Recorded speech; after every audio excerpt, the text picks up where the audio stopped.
Tere! Kell on saanud 2.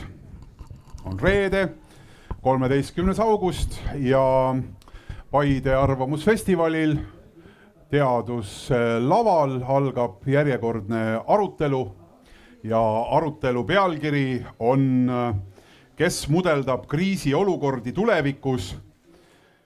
Ja kui korra selle peale järele mõelda, siis võib see pealkiri ehk äkki pintsemal mõtlemisel natukene eksitada või mitte piisavalt avada, siis pangem siia väikene lisapealkiri ka ja iseenda initsiatiivil osalejatega üldse mitte läbi rääkides pakun selleks teiseks pooleks, et kuidas päästa matemaatika populaarsust libisemas sinna, kuhu statistika näitab, et ta libiseb.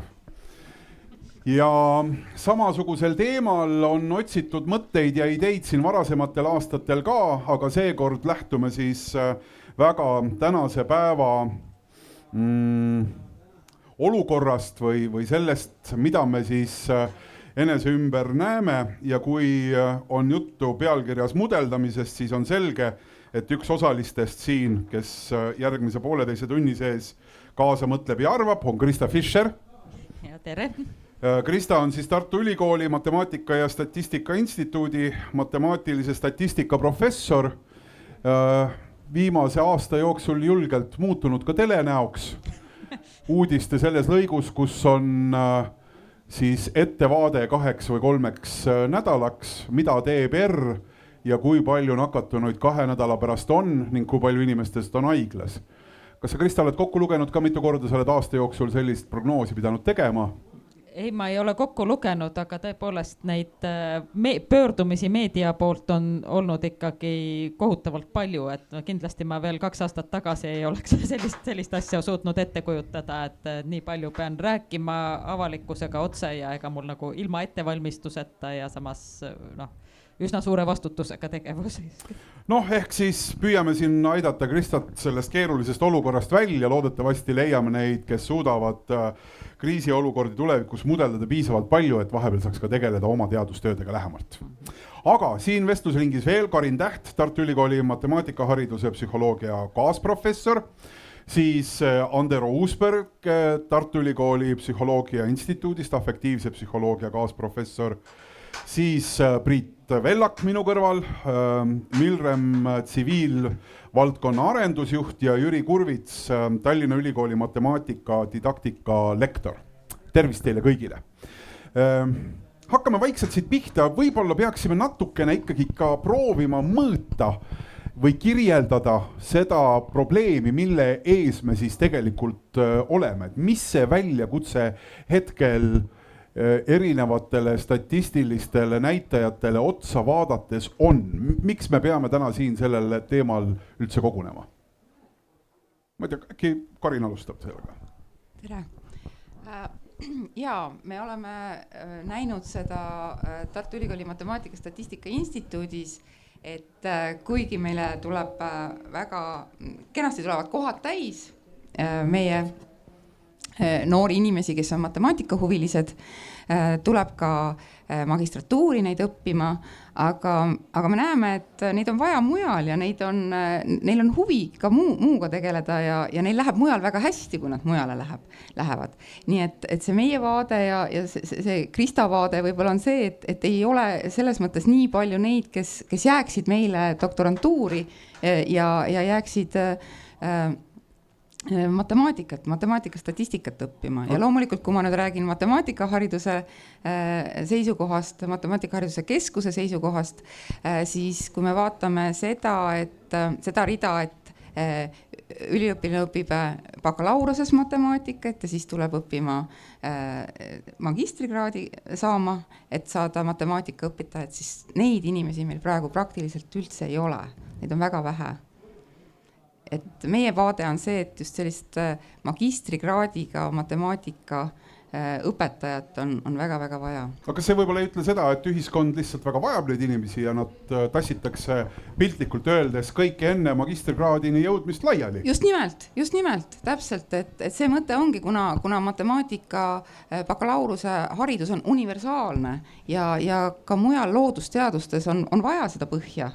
Et see on väga hea, ka inseneerias on väga hea omada matemaatika sellist tugevat põhja all edasi veel nagu kui gümnaasiumis. Et jah, ma ütlen, kui sa juba mainisid, mind võin ka siia vahel öelda, et ma olen ka vahel meie tudengitele öelnud, et neil on nagu vedanud või mõnes mõttes, et nendel, kui nad on matemaatikat õppima tulnud, et tegelikult on veel eriala valik ees, et nad ei ole oma lõplikku valikut teinud, sest selle matemaatika baasilt sa saad veel mõelda, et millega, mis valdkonnas sa tahad nagu matemaatiku või statistikuna tegutseda ja et kui siit huvitab bioloogia, saad teha koostööd bioloogidega, huvitab meditsiin, saad arstidega koostööd teha ja huvitab hoopis majandus, saad hoopis sinnapoole finantsmatemaatika poole vaadata, et neid niivõrd palju on neid erinevaid võimalusi veel, aga kahjuks jah, tegelikult see oluline võimalus, et läheks ja õpetaks seda teistele noortele, et saaks seda sära silmadesse just seal matemaatikatunnis ka noortele ja saaks neid rohkem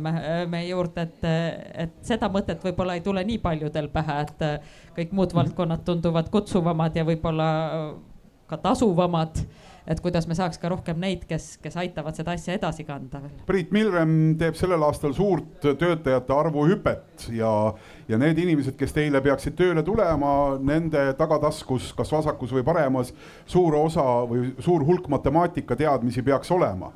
Kui lihtne teil selle töötajate arvu kasvatamine on praegu? Ma ei ole kindel, kas see sees on küll vist raske on selles mõttes, et see matemaatika, nagu siit ka läbi käis, on selline, ongi see baas nagu tase, et sul peab olema tugev matemaatiline baas, et sa saaksid teha selliseid inseneeria töid ja selles mõttes see inimeste tööle võtmine on praeguselt veel raske, et Milrem on olukorras, kus me peame oma töötajad ise välja koolitama, et selliseid ja selle jaoks ongi hea, kui seal on see kõva matemaatiline baasteadmine all. Matemaatikat ikkagi ju ei õpeta neile enam, et see teadmine peab ikkagi olema kaasas. Täpselt, see võiks alguse saada kodust ja pärast seda ka kõrgkoolis. Kas me ei saa nüüd siin oma seda vestlusringi kiiresti ära lõpetada ja minna festivali põhitegevust, kuluaarides vestlust ja head toitu nautima? Laiendame lihtsalt vastuvõttu ja finito, ongi kõik hästi. Krista? Jah, see on hea küsimus, et ma arvan, et tõesti just selle Kaarini jutu peale ma ka mõtlesin, et tegelikult jah, see, et saame kohad täis, et see ei ole tegelikult see, mida me tahame, et tegelikult mina näengi lähenemist selles või lahendus selles, et meil peab olema palju rohkem neid, kes tulevad meie juurde, et siis jaguks neid ka igale poole, nii Milremisse kui kooli õpetajaks ja seetõttu jah, see vastuvõtu laiendamine on vajalik ja on võimalik, aga seda saab laiendada siis, kui on keda vastu võtta ja selleks peab kõigepealt olema ikka piisavalt suur huviliste seltskond. No selle sissejuhatuse ringi lõpetuseks proovides veel ühte küünilist nalja teha, siis võib-olla see paik, kus Tartus või siis ka Tallinnas matemaatikat õpetatakse, et seal tuleb teha ära remont. Et ma just kuulsin ja nägin, kuidas Tallinnas ühte Majja Kadriorus ei leita ühte inimest tööle ja siis selle peale kulutati välja remont, et äkki siis nagu tuleb, et võib-olla teil on vaja lihtsalt samasugust hüppet teha. Meil on selles mõttes ettevalmistus tehtud, me töötame väga vahvas majas, Delta majas. Siis ei ole muidugi sellest ka. Me oleme valmis. Kuulge, mis häda on? Me nüüd oleme kombanud ja natukene ikkagi ära kirjeldad, võib-olla mitte arvuliselt päriselt, et kui suur vajadus, kui suur puudus see on.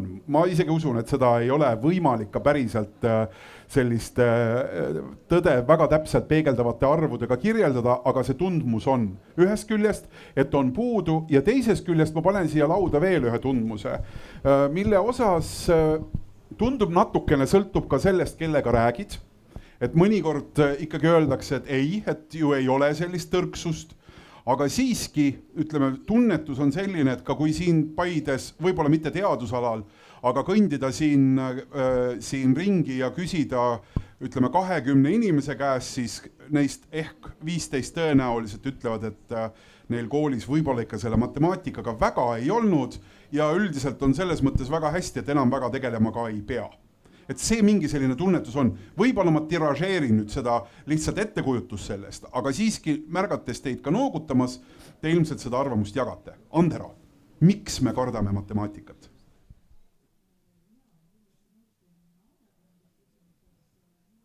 No ei tule ühest vaimukat vastust.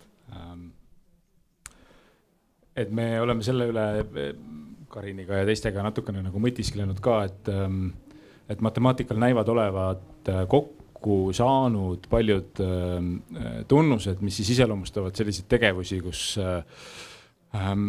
on nagu tore olla, kui sa oled seal läbi löönud, aga mis jätavad oma teele nagu palju siukseid ohvreid. Et võib-olla üks nendest tunnustest on see, et ta on hästi soodne nagu võistluseks keeramiseks, sest seal on väga selgelt võimalik mõõta soorituse kvaliteeti. See on nagu kaugushüppe. Täpselt nii, nagu sport. Ja see võrdlus ei ole üldse selles mõttes nagu kohatu, et kui mõelda veel selliste koolitundide peale, mille kohta inimesed ütlevad, et mul on hea meel, et ma ei pea seda elus enam tegema, et siis kehaline kasvatus on sageli üks neist. Ja probleem on seal tõesti sarnane, et tulemus on mõõdetav, aga nüüd mõõdetav tulemus ise ei ole ju sugugi negatiivne, et teine tegur, mis sinna juurde tuleb, on see, et kui nüüd nii inimesed natukene sajab, jah? Jaa, inimesed peavad... Aga meie jutt on nii huvitav, et ärge ära minge. Jah, ikka.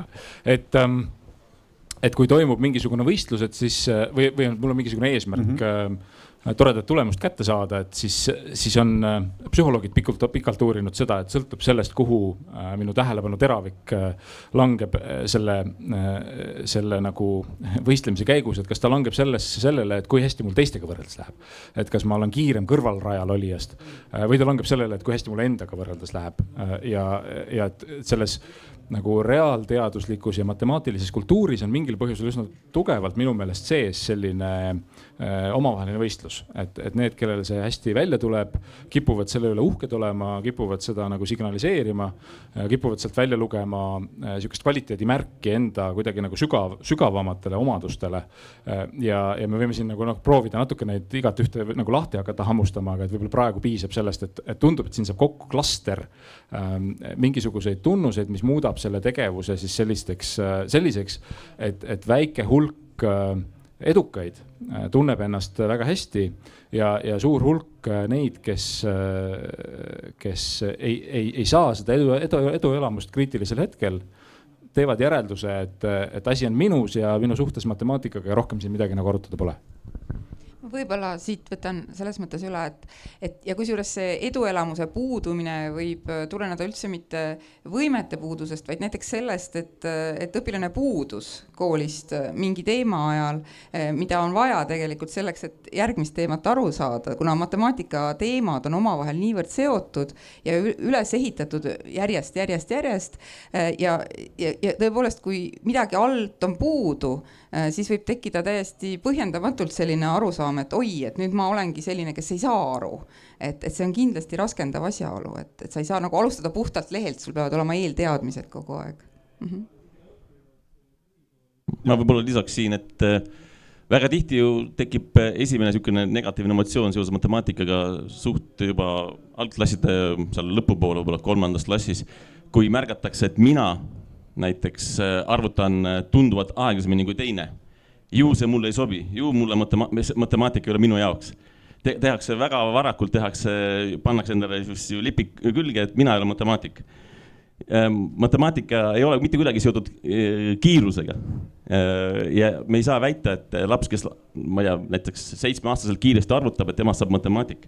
Kunagi oli uuring isegi, et esimesse klassi sisseastujaid testiti matemaatikas, vaadati, kes oli tugev matemaatikas.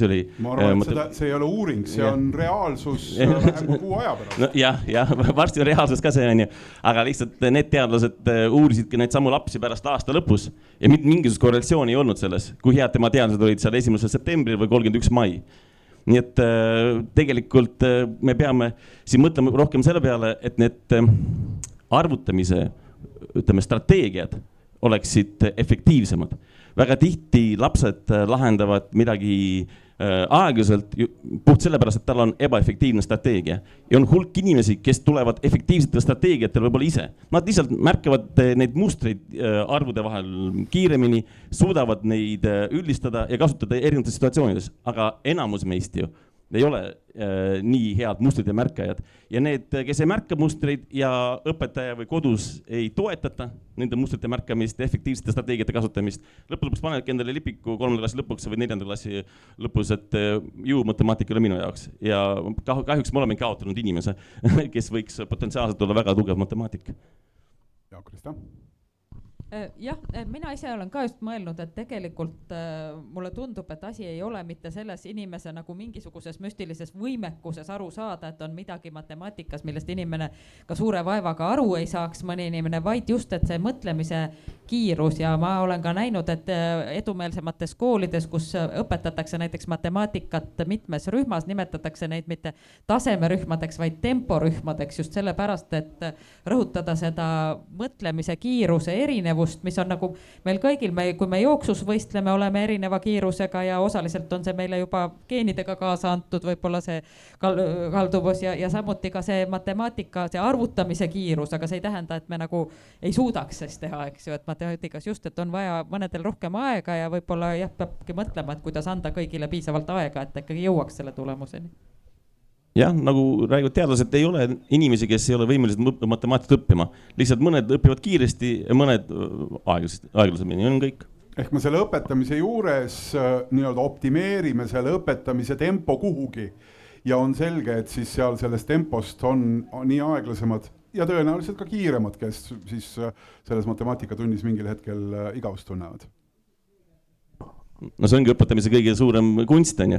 Sa pead iga lapsele pakkuma just selle väljakutse, mis on talle raske, aga jõukohane. Läbi väikse pingutuse peab sellega hakkama saama, muidu ei toimu ju arengut. Kui sa lahendad liiga lihtsad ülesandeid, on ju, siis ei toimu midagi head. Ja kui sa saad ülesande, mida sa ei suuda lahendada, siis sellest ka midagi head ei tule.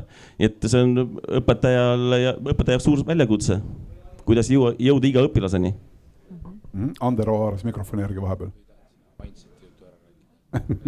Lepitakse kokku, kes räägib mindseti juttu. Kes räägib psühholoogide siukse leivanumbri ära, et ma arvan, et siin meil oli on ju kiusatus libiseda niimoodi nagu õppekorraldusliku kriitikasse, et midagi õpetada kiiresti või aeglaselt. Aga psühholoogide nad meeldib meil tähele panna seda, kui asjade tagajärjed ei sõltu mitte sellest, mis päris maailmas on, vaid sellest, kuidas inimene mõtleb sellest. Ja nüüd selle õppimiskogemuse juures on hästi mitmetes valdkondades näidatud seda, et on vaks vahet selles, kuidas õpilane ise tõlgendab oma raskusi. Et kas ta raskust tõlgendab nõnda, et see on peegelpilt minu olemusest. Et kui see ülesanne ei tule mul välja, siis järelikult ei ole mul vastavat võimet. Ja on mõned erialad või mõned alad, kus me viljeleme sellist mõttemudelit, näiteks muusika. Viisi ei pea, järelikult sul ei ole musikaalsust. Spordis samamoodi ja matemaatikas ka. Ja on mitmed teised alad, näiteks kartuli koorimine, kus esimest korda ei tule välja, öeldakse, et õpi uuesti või vaata, kuidas sa targemini saaks teha või harjuta lihtsalt, hakkab tulema küll. Ja seda on siis psühholoogid eristanud kui kaht sihukest viisi, kuidas iseenda võimeid nagu mõtestada, et ühel juhul või ma ei teagi iseenda sooritust, et ühel juhul ma arvan, et sooritus on kinni ainult või ennekõike võimetes. Teisel juhul ma arvan, et sooritus on ennekõike kinni töös. Ja nüüd sõltuvalt sellest, kuidas ma mõtlen, ma hakkan kogema ka oma raskusi erinevalt. Et kui ma usun, et see matemaatika ülesande sooritus sõltub mu võimetest ja see ei tule mul välja, on väga loogiline järeldada, et järelikult mul neid võimeid ei ole. Aga kui ma usun, et matemaatika ülesande sooritus on nagu kartuli koorimine, et kui see ei tule mul välja, siis mul on kas vale tehnika või ma ei ole piisavalt veel nagu vilunud, et siis see järeldus on hoopis teine. Et järeldus on see, et võib-olla ma võiks rohkem proovida ja uusi tehnikuid õppida. No, võib-olla siia veel lisada see, et ega siis me ju elame ühiskonnas ja me sõltume ka sellest, mida teised inimesed arvavad, eriti nooremad. Et kui me mõtleme õpilaste peale, siis ju samamoodi Andero kirjeldas, kuidas inimene ise mõtleb, aga kindlasti mõjutab ka see, kuidas teised mõtlevad, kuidas vanemad inimesed, et kui kogenumad inimesed ikkagi ütlevad mulle, et sa lihtsalt ei oska, või nad ütlevad, et sa oled vähe pingutanud, et püüa veel, et vaata siit ja sealt ja õpi veel, eks ole, et see on väga erinev suhtumine. jah, et siin on, mul just tuli selle kartuli koorimisega see mõte ka, et jah, tõepoolest, et laps vaatab, et kui vanaema saab selle kartuli koorimisega suurepäraselt hakkama, et noh, küll ma ka kunagi saan, aga kui seesama vanaema räägib, et juba temal oli koolis matemaatika kõige vihatuim aine või kõige matemaatikaga raskusi, siis ja laps vaatab, et no jah, meie peres ongi see asi nii. Tegelikult on, seda ütlevad matemaatikaõpetajad, et see on väga raske on ületada seda jah, hoiakut, mis juba kodust kaasa antakse, et aga see ongi nii raske. Priit, tahtsid lisada midagi? Ei tahtnud. Ei tahtnud, väga hea. Kui sa, Andero, tood mängu selle kartulikoorimise tehnika, siis kui ma mõtlen selle matemaatika õpetamise peale, jah, siis erisusest meenub mulle kitsas lai, aga ma ei tea, kui palju seal sees meetodid erinevad, kui palju need tehnikad erinevad. Kas me täna, vaatan Jüri poole võib-olla rohkem, et kui laialt meil neid tehnikaid, kuidas saada kõigepealt üldse ree peale, eks, et kuidas saada üldse nii-öelda asjad käima arvutajuga, mis peaks olema üks esimesi samme üldse matemaatikas, eks ju. Et kui erinevaid tehnikaid meie täna õpetajatena, siis ühiskond, kes me oleme täiskasvanud, kes me lastega tegeleme matemaatika maailma ukses sisse juhatamisega, eks ju. Kui palju meil neid tehnikaid üldse on? Rohkem või vähem kui kartulikoorimistehnikaid? Tegelikult neid tehnikaid on ikka väga palju, aga eks me ikkagi, kui tegeleme lastega matemaatikaga, vahet ei ole, kas on 5-aastane või 10-aastane laps, siis me kasutame ikka enam-vähem reprodutseerimine samu tehnikat, mida kasutati meiega. Ja kahjuks on matemaatika üldjuhul inimeste jaoks mingisugune kindlaks määratud faktide ja algoritmide kogum, mida tuleb reprodutseerida. Näiteks algul on see reprodutseerimine lihtsalt loendamine, 1, 2, 3, 4, 5. Pärast me mingi hetk õpime siis need kordustabelid pähe, siis me õpime mingisuguse, ütleme, ruutvõrrandi lahendusvalemi pähe ja siin on fookus üldjuhul mingisuguse asja kas meelde jätmisel või siis algoritmi nagu kordamisel, mingi ruutvõrrandi lahendi valemi treenimisel. Ja see algab juba tõesti täitsa 3 aasta vanuselt lastel. Et see fookus on meil olnud vales kohas, ma ütleksin, et väga vähe on seda maailmaga suhestumist, et väga palju on niisuguse kunstlikke ülesandeid ja mis ei ole reaalse eluga ka seotud. Ja kui küsid või kui sa palud, ütleme näiteks lapsevanemal. Ma võin korraks segada. Kas see tähendab, et me ütleme, et üks see võib-olla ei ole ainus lahendus, aga et võib-olla see probleem ongi selles, et me ühel hetkel asume iseseisvalt õpetama matemaatikat, et me võtamegi kui matemaatika asja iseeneses ja asume siis sealt väravast sisse juhatama inimest. Jah, et täitsa nõus ja kui sa ütled lapsevanemale, et tegele matemaatikaga, mis ta teeb? Ta võtab töövihiku lahti, annab selle ette, hakkab lahendama. Selle asemel, et seda maailma läbi matemaatika prisma vaadata, matemaatika keelt selles kasutada ja siis kirjeldada matemaatika abil seda reaalset elu, on ju. Kui ta matemaatika keeles kirjas juba, siis lahenda see matemaatika vahenditega ära ja kui sul on tulemus käes, siis mine tagasi reaalelus olukorra juurde ja tõlgenda oma tulemust. See ongi nagu matemaatika, see ongi see matemaatiline mõtlemine. Ma arvan, mida on vaja teil eriti. Jaa, absoluutselt ja minu arust on nagu oluline, et inimesed nagu indiviidi tasemel saaksid aru, et kus ja kuidas neil on võimalik seda matemaatikat enda heaolu parandamiseks ära kasutada. Et ma olen ka täiesti nõus, see peab olema nagu reaalse maailmaga seoses, et keeruline on aru saada, et kus sul seda Pythagorase teoreemi läheb vaja või kus seda liitintressi ära kasutada, aga tegelikult need on mõlemad suurepärased asjad, mis sinu elujärge parandada saavad. Ma hakkasin nihelema sellepärast, et meie publikus on käsi, Madis Vasseri käsi on püsti, aga ma ei näe, Madis, millega ma saaksin sind visata, et siin oli üks selline mõnus pehme asi, millega sai inimesi loopida, aga ma praegu ei näe, kus see, on siin, oot, ma tahaks ikka Madist visata ise sellega. Anna, üks selline, no nii, püüab. Aitäh, härra. Võrkpallikoondis ootab teid, aga nii. Nii, ja töötab ka, jah? Jaa. Aitäh. Ma kuulasin seda arutelu ja mõtlesin just niisuguse motivatsiooni peale, et kuna pealkirjaks oli, et ikkagi kes mudeldab tulevikku, siis kas seal või olla see, et noored valivad pigem nagu niisuguse ignorantsuse, sest kui sa saad päriselt numbritest aru, siis sa vaatad, et see tulevik, mida praegu mudeldatakse, on päris õudne. Et võib-olla parem on sellest mitte aru saada. Ja võib-olla, või on teine niisugune motivatsioon, miks mitte minna sinna rajale, on see, et sa näed, et tänapäeval niisugust matemaatilist teadmist võib-olla kasutatakse ära pigem nagu kuskil justkui negatiivsetes arengutes, et kas siis intensiivses tööstuses, ma ei tea, kas keegi on Mildremist näiteks eetilistel põhjustel loobunud kandideerimast, see oleks huvitav teada, et selle teadmiste või oskustega kaasneb ka niisugune mingi taak võib-olla. Ja Madis, ma saan su nagu mõttest väga hästi aru, aga sa oled ka võib-olla juba, abe kasvab ja pea läheb paljaks, et me oleme sellised vanad mehed, me vaatame läbi negatiivse prisma. Ma võiksin keerata nagu positiivseks, eks ju, et kui teada, kui on selge, et perspektiivi kirjeldatakse väga keerulisena, siis matemaatika võiks anda vastuseid, et kuidas seda tendentsi pöörata, mida selle jaoks päriselt vaja on. Noor inimene, kes tahab päriselt maailma muuta, eks ju, läbi matemaatika ma saaksin näha, mis need sammud tegelikult seda negatiivset prognoosi suudaks mõjutada, et see võiks olla jälle see, mis neid noori selle matemaatika juurde aitab. Aga kas keegi tahab kommenteerida veel Madise mõtet?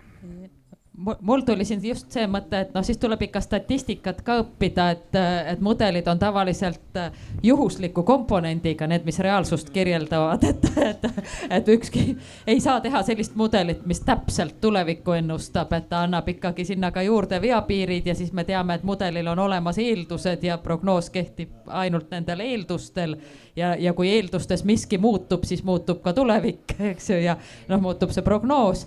Nii et tegelikult jah, just ma arvan, et need inimesed, kes asjadest nagu sügavuti rohkem aru saavad, neil on ka vähem sellist hirmu selle mudeli prognoositud tuleviku eest, sest nad saavad aru ka sellest, nendest võimalustest ja eeldustest ja sellest juhuslikkusest seal juures.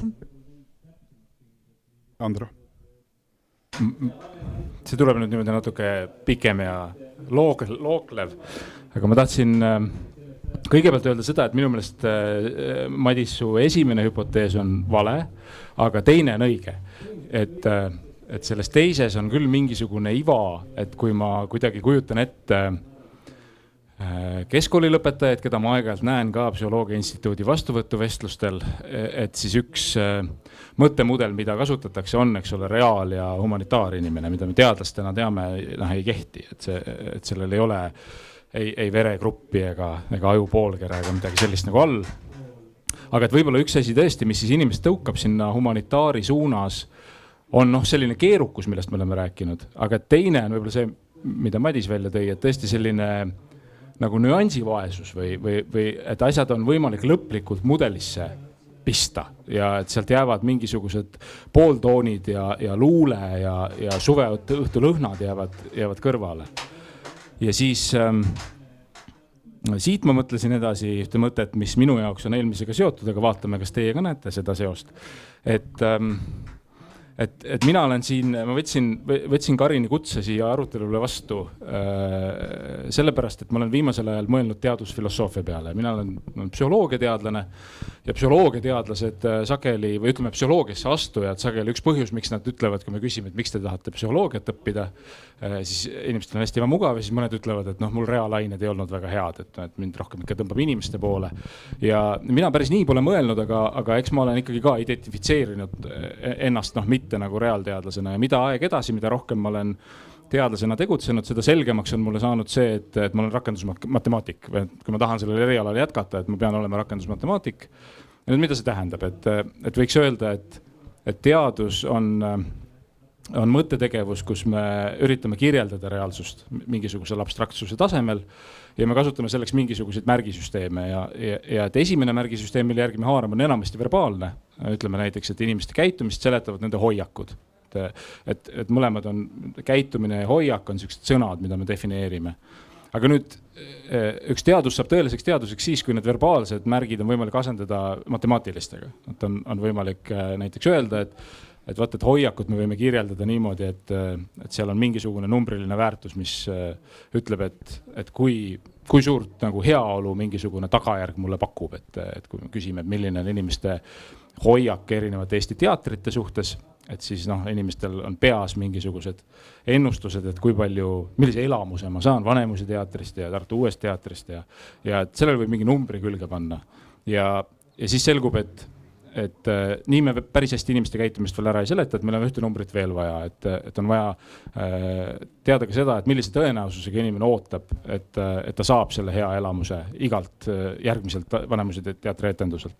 Ja siis selgub, et hoiaku matemaatiline mudel on nagu 2 suuruse korrutis. Et see on nagu see väärtus, mida teatri elamus mulle pakub, korda tõenäosus, mida Vanemuise teater mulle, millise tõenäosusega Vanemuise teater mulle seda pakub.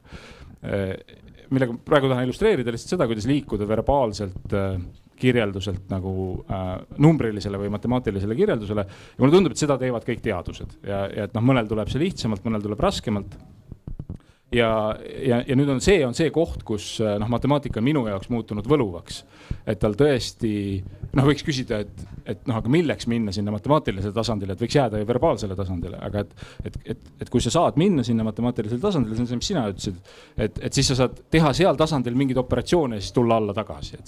Ja see avab täiesti uued perspektiivid.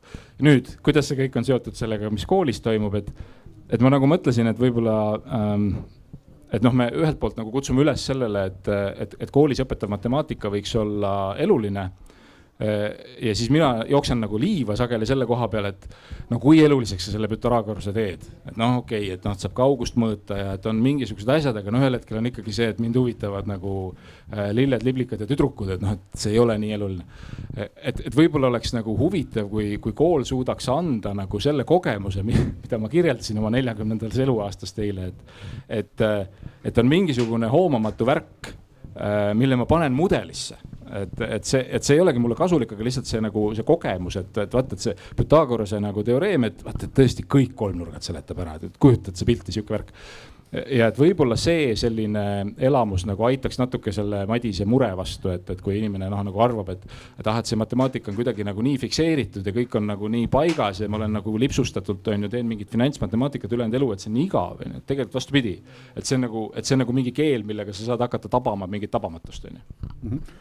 Ja, Jüri. Aga selleks ongi vaja anda lastele koolis võimalust matemaatikaga ise tegeleda. Et hetkel väga tihti me näitame, kui hästi meie oskame matemaatikat tahvlis õpetajatena. Aga selle asemel, et luua keskkond, kus nemad hakkaksid seda matemaatikat avastama.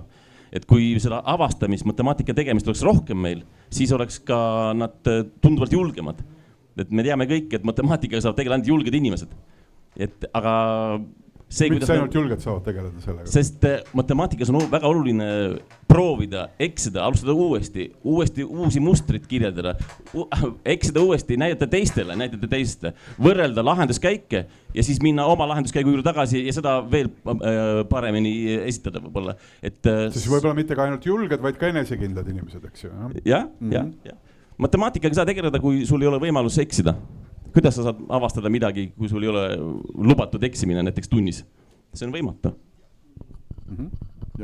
Ja väga huvitav mõte ja ma mõtlesin seda, et kas siis me peaksime hakkama koolitama või matemaatikat õpetama simulatsiooni-keskkondades. Me kasutame oma arenduses palju simulatsiooni-keskkondasid, kus me vaatame, kuidas mingisugusel maastikul liikudes meie masin, kuidas vastu peab. Et sellisel juhul koolidesse palju VR-prille ja põnevaid algoritme, mis neid selgeks õpetavad.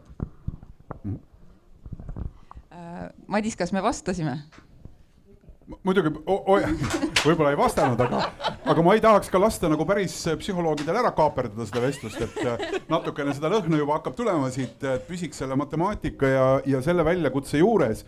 Ehk Jüri, kui sind kuulata ja ma olen sind nüüd kuulanud mitte ainult täna, vaid ka 2 hooaja jooksul maailma kõige targema rahvast salvestades, millest muide tuleb uus hooaeg, kutsun kõiki septembri alguses vaatama, lihtsalt mineku kõrvas, siis ühest ma olen küll aru saanud, et me tegelikult täna teemegi koolis matemaatikaga ikkagi väga palju ühest küljest liiga ja ei tegele seal õige asjaga. Et kuidas seda nagu päriselt ära muuta, sest mõttes, et me ju nagu katsetanud ja püüdnud ühte või teist oleme kogu aeg, aga et mis see muudatuse samm peaks olema, et see matemaatika avalduks õpilasele koolis teisel moel ja teisel kombel? See on muidugi küsimus kõigile, aga Jürist võiks alustada. Väga hea küsimus.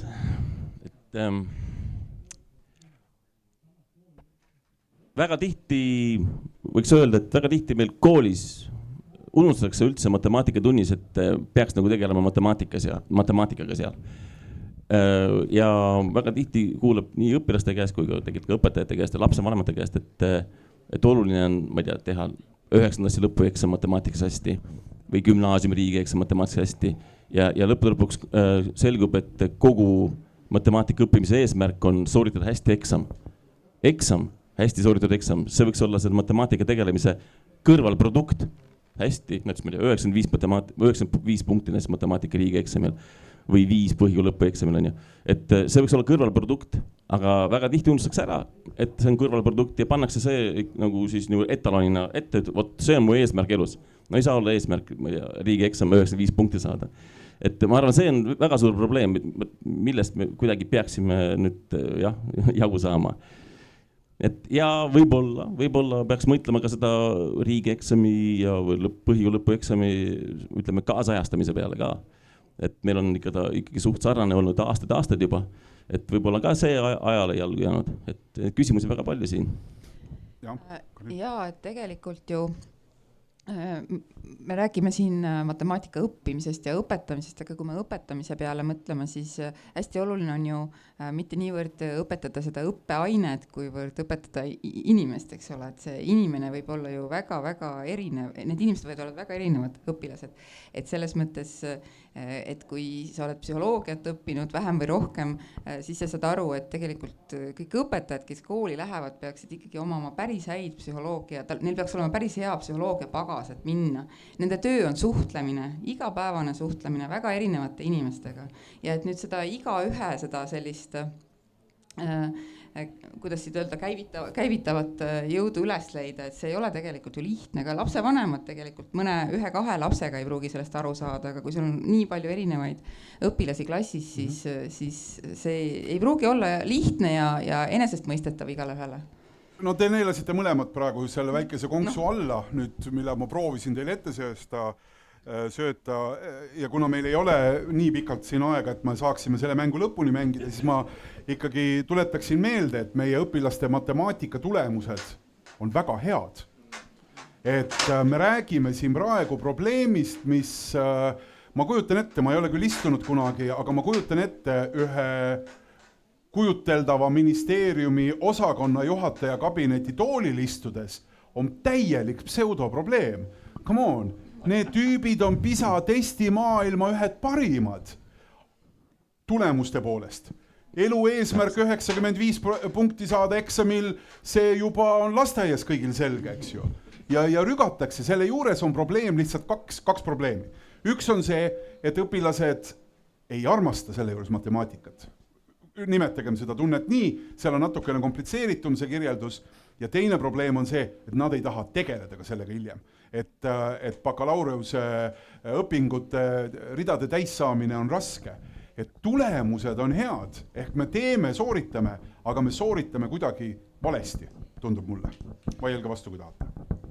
Ja, mina arvan ka, et väga oluline ikkagi kogu selle õpetamise juures on tekitada see arusaam, et matemaatika on äge. Et tõepoolest, et ta on põnev, et matemaatika abil mingi lahenduse jõudmine on umbes samamoodi nagu loed nagu kriminaalromaani või vaatad põnevat filmi, kus sa ei tea, kuidas see kõik lõpuks välja tuleb ja mis sealt välja tuleb siis lõpuks, et tegelikult ju matemaatika ongi ka selline, kus sa saad ise teha, sul on ülesanne, aga just, et see ülesanne peab kuidagi olema köitev, et ei ole et mingi mõttetu tekst ülesanne, et ma ei tea, Jukul oli 5 õuna ja Ants andis veel 10 juurde ja nii edasi, vaid et teil peab olema midagi, mis tõesti paneb nagu lapse mõtlema. Ja keegi tõstab jälle kätt, Madis, ole ja pommita endast paremale. Kus on? Aha, juba on. Aha. Ole hea. Aitäh, mind on kuulda. On. Et mulle just meeldis selle naisterahva, kes just rääkis see mõte, et tegelikult, kui ma enda nagu kooliaega mäletan, mis muidugi on päris ammu, siis probleemiks oli see, et matemaatika oli liiga teoreetiline. Seal ei olnud sellist elulist momenti, mida vist ka professor Uusberg välja tõi, et ei ole nagu seda, et ma lahendan midagi ära ja siis sellest tekib midagi või nii-öelda tuleb mingi tulem, mida ma kohe näen. Et kui ma olen niisugune algaja programmeerima, kui ma programmeerimisega tegelen, siis ma nagu näen seda, et miks ma seda teha tahan, on see, et kui see probleem, mille ma ära lahendan, lahendatud saab, siis see programm teeb midagi ja mul on siuke instant gratification on inglise keeles selle vist õige väljend on ju. Et mina näen, mulle väga meeldib see teooria, see nii-öelda mängustamise või gamification teooria, et kuidas meie tänased noored, see tuleviku põlvkond ju tahab õppida, on see, et õpime läbi mingisuguse mängu, võib-olla isegi läbi videomängu. Et miks ma pean seda zombid seal tulistama, las ma kuskil mingisuguse salaukse koodi juures pean kasutama seda Pythagorase teoreemi või mingisugust ruutvõrrandi arvutust.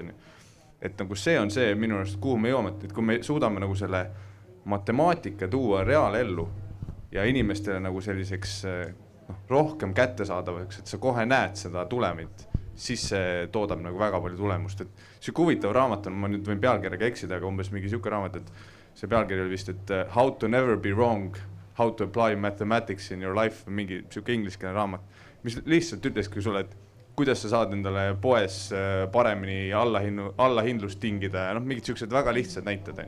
Et see on see, kus mina näen, matemaatika tegelikult on väga huvitav, mulle endale ka õudselt meeldib, aga mina jõudsin selleni läbi selle, et see muutus mingi hetk minu jaoks nagu reaalseks ja nagu eluliselt rakendatavaks.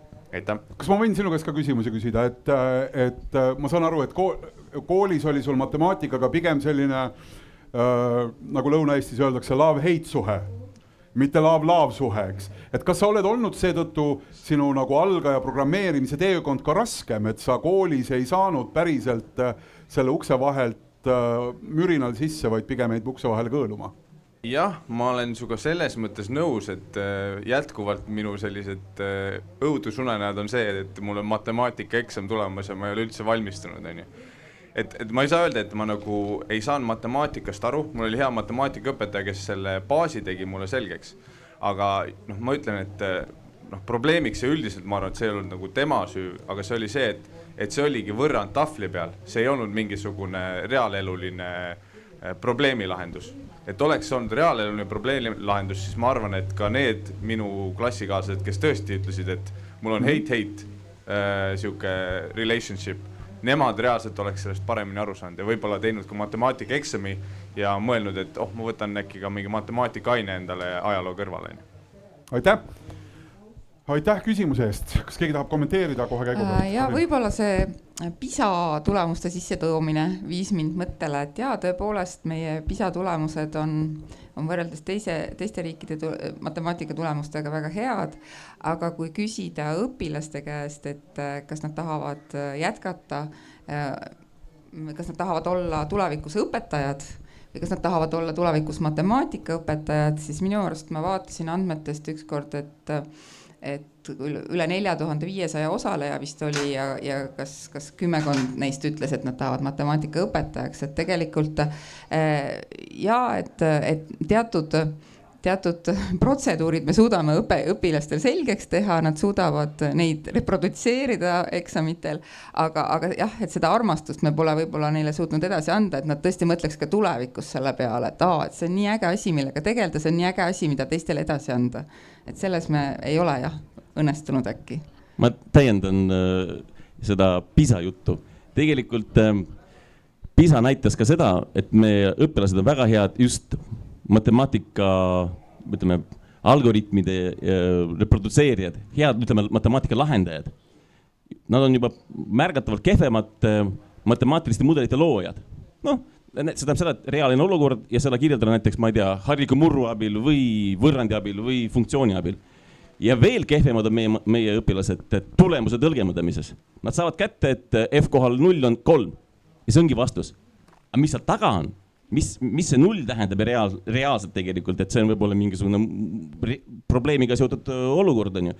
Ja 3 on see tulemus on ju. Et vastus ei ole 3, vaid hoopis midagi muud, et sul on vaja üle 4 bussi või midagi sellist, millega vaja sõita kuhugi. Ja? Et vastus, selles on meie õpilased juba ka PISA järgi on selge, et selles on tunduvalt nõrgemad. Vaesed kesed, kes te olete sealpool, aga me oleme väga tänulikud kõigile teile, kes te jääte kuulama ja kaasa mõtlete ja aktiivselt käega märku annate. seda rohkem ma teie poole vaatan, mida rohkem seda vihma praegu tuleb.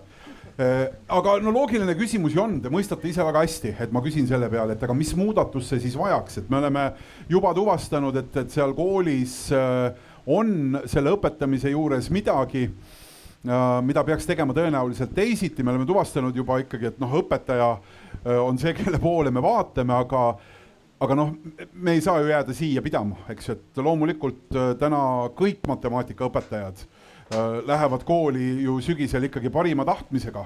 Võib-olla mõni üksik mängib teist mängu, eks ju, aga et nad teevad ju oma parimat tööd. Lihtsalt ei ole käsi, ei ole teadmisi, ei ole vahendeid. Mis need asjad ja vahendid ja teadmised võiksid olla, mis aitaks seda olukorda muuta? Mulle, ma vahepealt ütleksin niimoodi, et minu arust see on nagu kuvandi ja sellise definitsiooni küsimus, et mis asi see matemaatika on ja kes on lõpuks see matemaatikaõpetaja, kellest meil puudus on. Et kui see matemaatikaõpetaja oleks selline lahtise Ford Mustangiga noor kena naisterahvas, kes teenib palju raha, peab oma perekonda üleval ja kõik oleks väga hea, siis kindlasti oleks ka neid inimesi rohkem, kes tahaksid sinna seda tööd tegema minna, sest see tagab temale ja tema perele sellise inimväärse elu, eks ole. Aga et minu arust me oleme jätnud nagu, ma olen küll väga karmi teemas, et õpetajate palgad, aga et me oleme, tasustame keskpäraselt kõige olulisemat otsa, et neid inimesi, kes kasvatavad meie seda järgmist põlve, et me millegipärast neile ei ole võimelised seda raha leidma, et nende sellist kuvandit nagu parandada, et nad tunneksid ennast paremini, et neil oleks rohkem vahendeid neid lapsi õpetada, et oleks seda inimressurssi või pealekasvu, et kes õpetab lõpuks neid lapsi. No ma ei tea, ütleme, et enamasti öeldakse, et kui sa saad rohkem raha, siis võib-olla kasvab natukene mingite valikute hulk, kes seda raha tahavad saada, aga see sisu kvaliteet nagu väga oluliselt automaatselt ei muutu. Et ma mõtlen, et ühtegi Ford Mustangis õpetajat ma ei ole kunagi näinud ka ja võib-olla selle järgi joonduda, ja see oli selline saan aru, ilukirjandus, aga et mis see muudatus seal sees siis peaks olema? Vaatan siin Kristade, Karini ja Andero poole võib-olla ka, et mis asjad need on, mida me peaksime selle juures tegema teistmoodi, et see teoreetiliselt on arusaadav, aga et kus otsas seda arutama hakata? Siin Milremi esindaja pakkus juba lahendused kõigile lastele, VR-prillid ja igad muud, et tõesti selliseid ägedaid simulatsiooni-keskkonda ja see võiks olla päriselt üks asi, mis seda matemaatikat saaks ägedamaks teha, et kas või kuhugi kooli selline ring, kus sellised asjad toimuvad ja lapsed näevad, et selleks, et seal midagi lahedat teha, nad peavad seda sama, mis seal õpikus on, seda asja päriselt kasutama. Okay, ma küsin alastamatult, kas me teeme täna teadust matemaatika õpetamise alal erinevuste osas? Jüri, kui palju seda teadust tehakse täna Eestis? Meil on ikka matemaatikadidaktikaga tegeletakse kõvasti, jah. Nii. Ja meil on ikkagi ka Tallinna Ülikoolis matemaatikadidaktika selline ekspert, kes on ikka väga arvestatav inimene siin kogu Põhja-Euroopas ja meil on head kontaktid siin Norraga ja Rootsiga, Soomega, lätlastega teeme koostööd, nii et meil on ikka väga korralikud sidemed küll, me teeme sellel alal päris palju tööd, aga oleks vaja rohkem tegelikult. Meil on päris suured koormused, et me ütleme matemaatikadidaktika kindlasti vajaks siin vähemalt 2-kordistamist. Ma vist ei eksi, kui ma ütlen, et suur osa Eesti matemaatikadidaktikas tehakse ära ühes perekonnas. No eks meil ikka teeme koostööd siin omavahel ka, aga no meil on viimasel ajal väga palju teeme koostööd psühholoogidega. Nii et meil see pere nüüd laieneb niimoodi, jah, et meil on viimased, ütleme, 2-3 aastat me oleme tegelikult õpetanud, koolitanud tulevasi matemaatikaõpetajad koostöös psühholoogidega ja haridustehnoloogidega. Et mina saan aru, et mina matemaatikadidaktikuna üksinda ei saa nii hästi hakkama, kui ma võiksin saada. Ja ongi loengutes mitte ainult matemaatikadidaktik, vaid ka psühholoogi ja haridustehnoloog, jah. Et Tartu Ülikooli poolt ütleks siis, et ka meil tegeldakse ja kindlasti matemaatikadidaktikaga.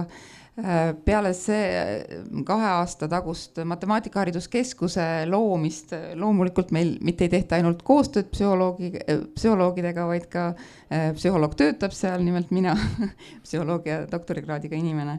Nii et jaa, see on väga oluline, aga tõsi ta on, et Tartu Ülikooli seisukohast vaadates ikkagi on jäänud jäänud mõningane lünk vahele, et praegu seda uuesti üles ehitada see 2 aastaga, et see on olnud lühike aeg, aga meil on eesmärgid ja me läheme sinna poole, et matemaatikaharidusalast teadustööd ka Tartu Ülikoolis teha.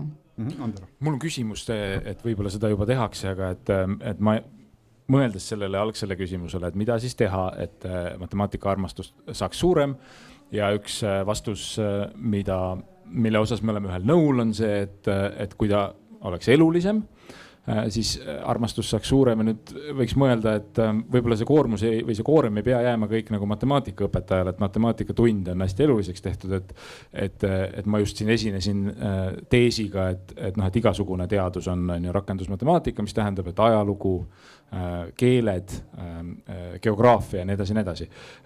Et tuua üks konkreetne näide, ma hiljuti sattusin lugema näiteks seda, et paistab, et sõdade arv ja nendes hukkunud inimeste arv on omavahel üsna selges eksponentsiaalses seoses.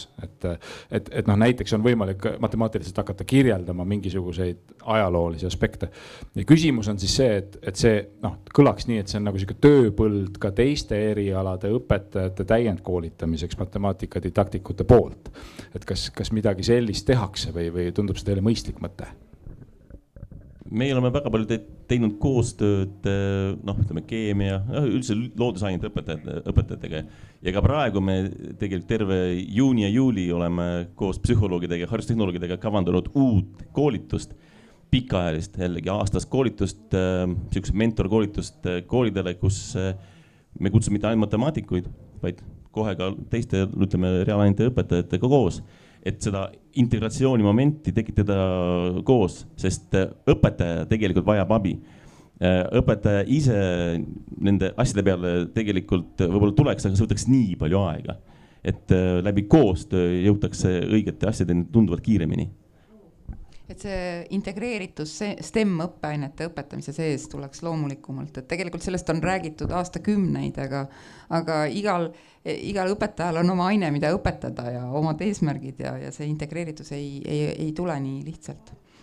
Ja võib-olla isegi mõelda veel väljaspoole, tõesti nagu sa vihjasid ajaloole ja sellistele ainetele, mis tunduvad, et ei ole matemaatikaga seoses, aga tegelikult on, et me ühte ainet õpetame kõigile Tartu Ülikooli doktorantidele, sellist statistika ainet ja seal nad pärast räägivad nagu oma tööga seotult, teevad sellise väikse projekti ja ma olen alati olnud nagu üllatunud, et kui palju selliseid põnevaid ka võib-olla pealtnäha täitsa humanitaaria valdkonna töid saab teha just kasutades sellisest päris tõsist statistikat, et tõesti seal oli lingvistika, ma mäletan üks väga huvitav töö, kus uuris inimene vene luulet läbi sajandite ja näitas seal aegridadega, et millised parameetrid on muutunud ja kõik, et oli nagu hästi huvitav ja näed seesama statistika, et inimene uurib luulet ja tal on seda matemaatikat vaja.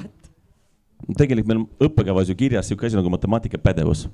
Ja seal ei ole kirjas, et sellega peab matemaatikapädevuse kujundamise peab ainult matemaatikaõpetaja tegelema. Tegelikult kõik õpetajad peavad sellega tegelema. Aga midagi on jäetud tegemata. Ma arvan, et see õpetajate toetamine selles suunas on jäetud tegemata ja seetõttu olemegi sellises olukorras. Nii et siin peaks nagu süstemaatiliselt mõtlema, et lähenema selles asjale süstemaatiliselt, kuidas teiste ainete õpetajad hakkavad seda matemaatikapädevust tegelikult kujundama. Et ega ajalooõpetaja ise selle peale ka ei tule ja kui tuleks, siis võtaks nii palju aega tegelikult. Et seda ei ole Eestis tehtud tegelikult ja see on väga oluline moment, mille peale tegelikult võiks kõik mõelda. Kas meil on kuskil, kui me tuleme korraks sellest õppimise ja õpetamise teemast eemale, me oleme seda nüüd põhjalikumalt vaadanud ja kõlanud on mitmeid selliseid häid mõtteid. Võib-olla tulles tagasi täiesti alguse juurde, kus me rääkisime siin Krista viimase aasta tegevusest, siis teleri ekraanil rääkides R-ist. Mis seisus nagu Eesti ühiskonna üldine nagu selline matemaatika kasutamine on? Et kas meil on ühiskonnana nagu meie valdkondades piisaval heal tasandil matemaatikat. Ma saan aru, et see on selline üsna abstraktne küsimus, aga me kindlasti saame teatud protsesse millegiga siiski siduda, mõeldes selle olukorra peale, kus me täna oleme.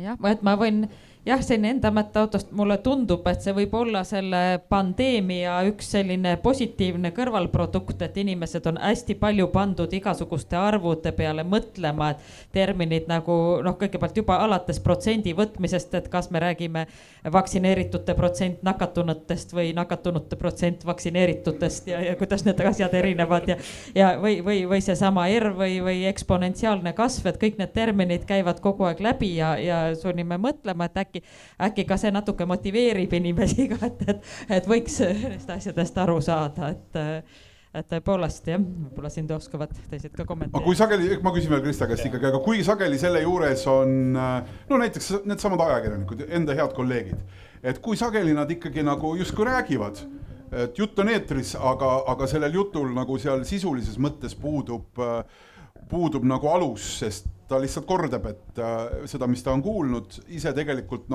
paljastades, et ta päriselt ei saa aru selle asja süsteemist. Mina võiks öelda meie ajakirjanike tunnustuseks, et mina olen kohanud väga palju selliseid toredaid ajakirjanikke, kes tõesti pingutavad selle nimel, et aru saada ja ikka enne ei jäta ka mind rahule, kui ma olen andnud neile sellised vastused, millest tema ise aru saab, et ta oskab seda vahendada. Et suur kiitus neile. Eks loomulikult on inimesi, kes suure kiiruga, neil ongi kiire tempo, ruttu vaja sinna saada see artikkel välja veebiversiooni ja ei ole aega süveneda või kuskilt tõlgitakse, eks ikka juhtub, aga ma näen positiivseid tendentse, et liigub paremuse suunas see asi. Ja kindlasti see on ka ainult positiivselt matemaatika kuvandile mõjunud, mis ikkagi toimunud on tõepoolest mudelite pildis olemine kogu aeg, et see on olnud üks suur matemaatika populariseerimise töötuba, võiks öelda niimoodi, et tõesti selline praktiline. Sellel on eelised ja puudused, eks ju, et mudel on pildis, aga et see, et mudel ei ole ilmaennustus, sellest vahel ei saada aru, et üks asi on see, et öelda, et millal nüüd järgmine vihmaauk tuleb siin, aga teine asi on prognoosida seda, mis juhtub selle viirusega 2 kuu jooksul või järgmine aasta. No ka ilmaprognoos homseks läheb mõnikord mööda, eks. No jah, aga siis me ootamegi, siis me hindamegi seda mudeli headust ainult selle järgi, kas ta läheb täppi või mööda. Aga tegelikult, kui me modelleerime stsenaariumid, et mis siis saaks, kui me mitte midagi ei teeks, näiteks siin viiruse suhtes.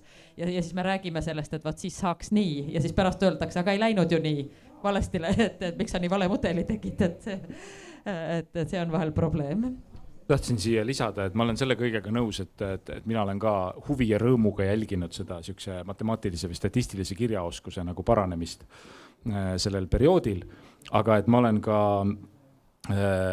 erinevate negatiivsete emotsioonidega, mis varieeruvad murest ülgastuseni, jälginud ikkagi selliseid nagu teadusliku ja ajakirjandusliku maailmatunnetuse põrkumisi just selle koha peal, et see on selge, et me inimestena mõistame lugusid hästi ja mõjutamispsühholoogiast on näiteks teada, et kui sa tahad kedagi veenda milleski, et siis, et kui sa räägid loo, eks ole, ühest Leedu piirile jõudnud immigrandist, kes on lurjus, siis on see mõjuvam, kui sa ütled, et Leedu piirile on jõudnud immigranti, kellest 15% on lurjused. Et see üksiku loo selline hästi tunnetatav ja tajutav käsitlus, et loomulikult on see meie mõtlemisel hästi omane.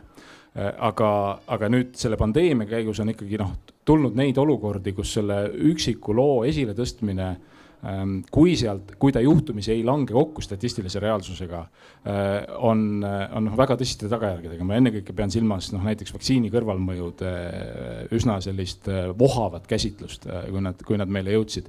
Et ma arvan, et siin on nii head kui halba.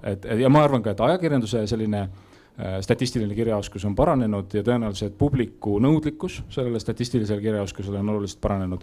Aga et endiselt on ka neid niisuguseid nagu põrkekohti, kus mina niimoodi teadlasena tunnen nagu muret, et võib-olla võiks paremini. Priit.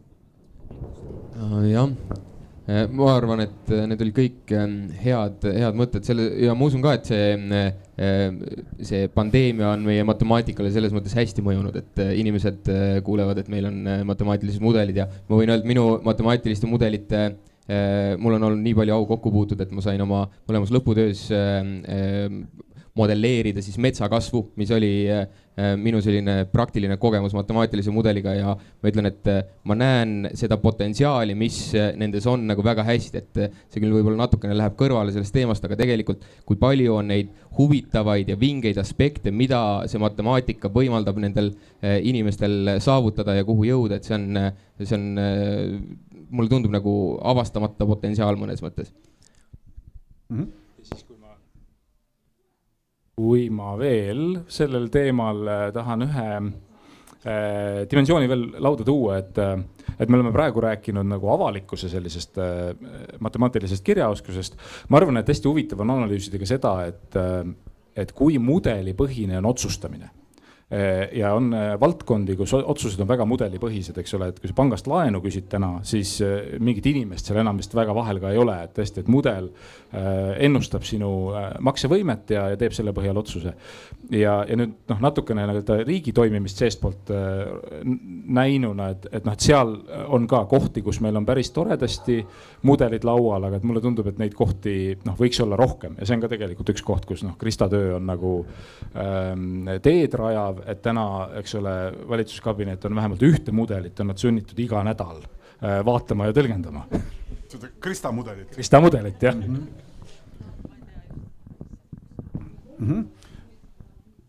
Võib-olla veel üks väikene nagu selline, teeme siis sellise, ma ei tea, kas seda julgeda öelda hirmutamisringi või ka ära, et mis võiks juhtuda, kui selle asi läheb edasi nii, nagu ta on läinud. Et meil on nii palju bakalaureuse minevaid matemaatikatudengeid, nagu neid on. Me ei muuda seal oluliselt midagi, me koolides ei muuda, saame PISA-s endiselt häid tulemusi, arvatavasti ka sama jätkates võiksime saada seda 10 aasta pärast, nähes küll, et armastust väga ei ole, aga tulemus on hea, eks, statistilises mõttes teiste riikidega võrreldes. Et mis see on, mis seda arusaamise muutust küsib? Miks meil seda tegelikult vaja on? Krista? Mina mõtlen sellele, kui tulles tagasi meie arutelu pealkirja juurde, et praegu oli meil siis selline kriis, mis tulenes ühest konkreetsest viirusest ja samuti olime alguses olukorras, mida me ei olnud varem kogenud, kus meil ei olnud sellist spetsialisti koolitatud, kes oskaks täpselt pandeemiat modelleerida. Aga olingi, mina, kes ma olen matemaatiku taustaga, mulle tuli appi Mario Kadastik, kes on füüsik ja siis me kahekesi ja siin vahel oli neid matemaatikuid natuke veel abiks, et hakkasime neid mudeleid siis kokku panema, et oli selline keeruline dünaamiline süsteem siit ja sealt tuli erinevaid andmeid ja katsume siis kõiki oma nagu teadmisi kasutades ja just seda baasi, matemaatiku ja füüsiku baas, mis meil oli, seda teha ja tästi siuke uus olukord. Aga kui tuleb mingi teine kriis, kus on hoopis teistsugused andmed, jälle mingi uus olukord ja siis oleks ka vaja neid inimesi, kes vaatavad nendele andmetele peale ja nad viivad selle oma mõtlemises piisavalt abstraktseks, et näha seal neid valemeid, neid mudeleid, seda dünaamikat, et kuidas me selle kõik nüüd üles kirjutame ja kuidas me siis sealt saame hakata neid mudeleid ja prognoose edasi tegema ja mis aitavad otsustada otsustajatel. Et sinna on inimesi vaja, on just vaja neid, kes oleksid sellise tugeva matemaatika või üldse reaalteadustega, füüsika baasiga ja tõesti suudaksid sellistes olukordades kiiresti panna kokku meeskonna ja välja aidata. No ka Google'is on ju need mudelid olemas kõik, et sealt tuleb otsida ja alla tõmmata endale. Jah, kui hakata süvenema, siis jah, Google'i mudel võib-olla töötab Ameerika jaoks või ta töötab Inglismaa jaoks, aga siis hakkame jälle mõtlema, aga meil Eestis on nii, meil tulevad siit need andmed. Et paraku ikkagi igal riigil on vaja oma kompetentsi ka tekitada, nii nagu me nägime, et ei saanud ka Eesti valitsus hakkama sellega, et lihtsalt lugeda Google'ist, kuidas teised teevad ja siis selle põhjal otsuseid teha ikka. Osutusime ka meie vajalikuks. Ja selle järelkasvu tagamisel ma arvan, et on üliolulised noored ja tegusad matemaatikaõpetajad, kes on valmis kasutama simulatsioone, erinevat mängulisust sisse tooma. Absoluutselt alahindamata seda tööd, mis praegu koolides tehakse. Me matemaatikaõpetajad on ülitublid tõepoolest ja nad on saanud hakkama distantsõppega 2 korral, eks ole.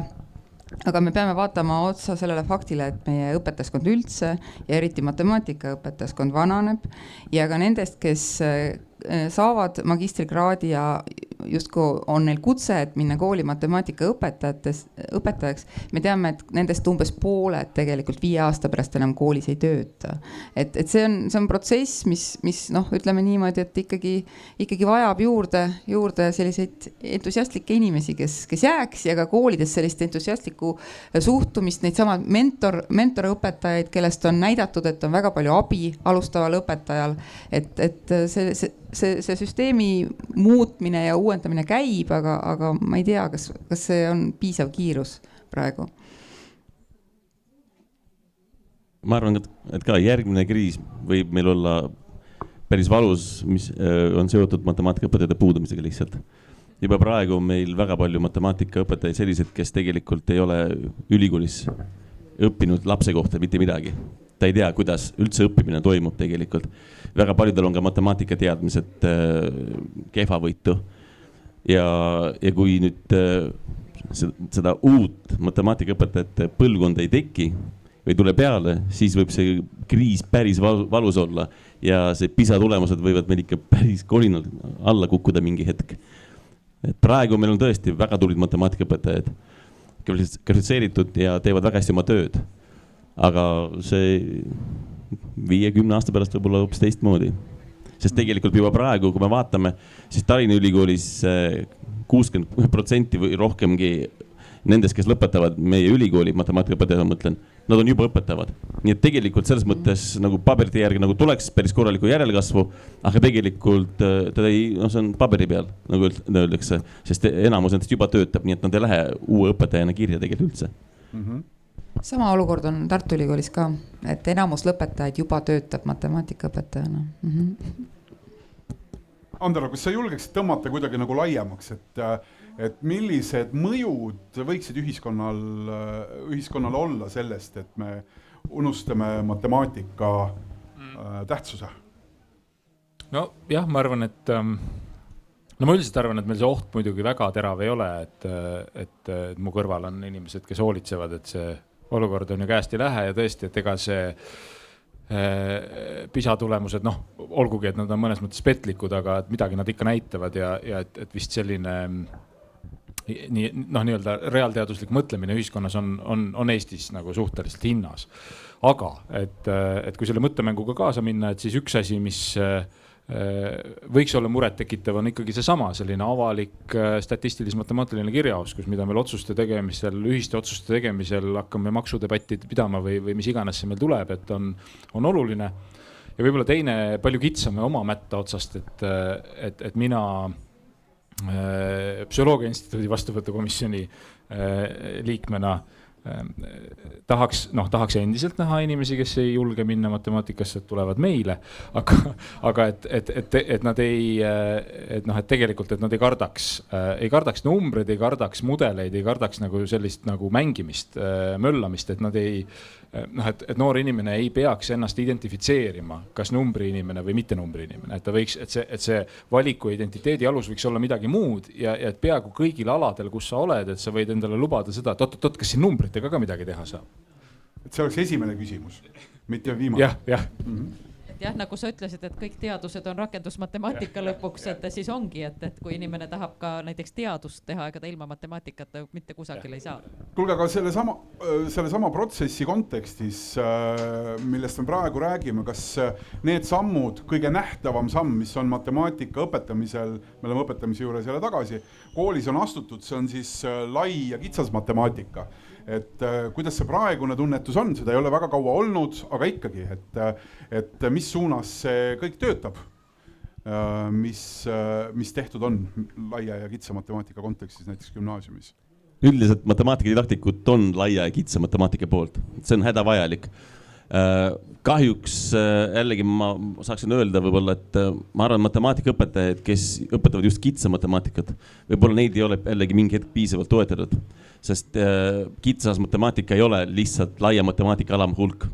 See ongi hoopis teistsugused ülesanded, teistsugune lähenemine ja rohkem selle matemaatika kasutamine läbi elulise prisma. Ja see, ma arvan, mingisugune töö jäi siin tegemata ja õpetajate toetamine ei olnud piisav. Ja ma julgen öelda, et see kitsa matemaatika implementeerimine meil ei olnud kõige parem, jah. Et võib-olla on selline stereotüüp, et kitsa matemaatika õpetamine on justkui kergem, aga reaalselt õpetajad ütlevad, et see on just raskem. Et esiteks ka võib-olla on õpilaste motivatsioon, kes on valinud kitsa matemaatika, võib-olla ei ole nii kõrge kui need, kes on valinud laia, aga just see, et seda elulist osa sinna sisse tuua ja et see stereotüüp peab muutuma, et see on oluline ja õpetajatel peab olema selleks ettevalmistus.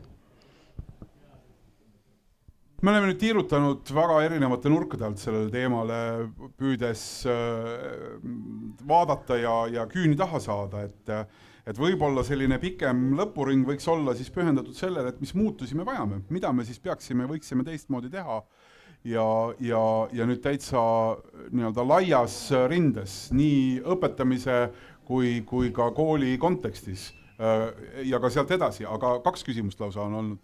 Et vaatame jälle, kus meie Švam tuleb. Aitäh. Et kui me oleme siin päris palju rääkinud sellest, et kaugemale? Puu taha, jah. Ja. Et need näited võiksid olla tundides elulisemad, aga see ei ole täna kaugeltki esimene kord, sellest on väga ammu räägitud. Mul on küsimus, et kes ja millal siis kirjutab järgmise õpiku, kus on kõik sellised elulised ülesanded, elulised näited? Eestis kirjutatakse palju õpikuid, et... vaatame Jüri otsa, Marinaga kirjutate ka. Väga hea küsimus, et iga aasta küsib 2-3 inimest mu käest, millal nüüd õpik tuleb teile välja. Ja kui ma vaatan oma koormust, siis kahjuks jällegi, see on kellegi tegemata töö ja tegelikult, et ei ole võimalust inimestel, kes potentsiaalselt võiks kirjutada neid, nendel ei ole tegelikult võimalust seda kirjutada. Mitte sellepärast, et ta ei taha, lihtsalt kahjuks on 24 tundi ainult ja 7 päeva.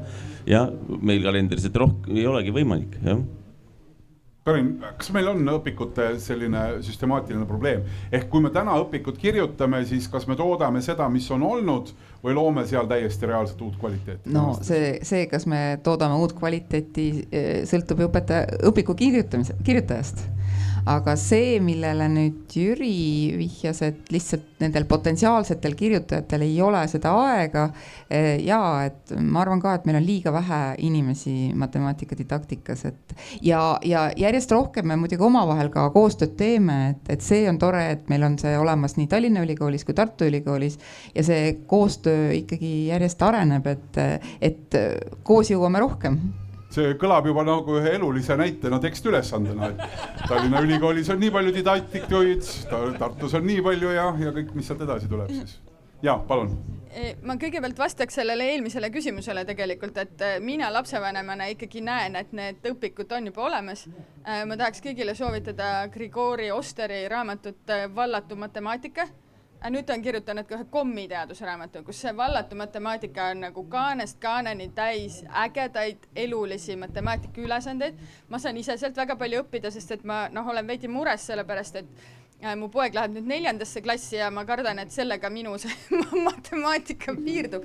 Ta on õnneks väga tubli ja tal on väga tublid õpetajad, aga ma kardan, et juba murdudega arvutamine võib tekitada mulle tänapäeval probleeme.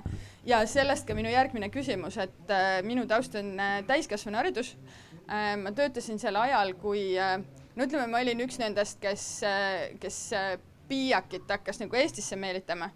Ehk siis ma tahaksin nagu PISA asemel hoopis rääkida täiskasvanute oskustest. Ma loodan, et keegi vastajatest teab seda, et milline selle uuringu andmetel on Eesti inimeste matemaatiline pädevus võrreldes nagu teiste riikidega.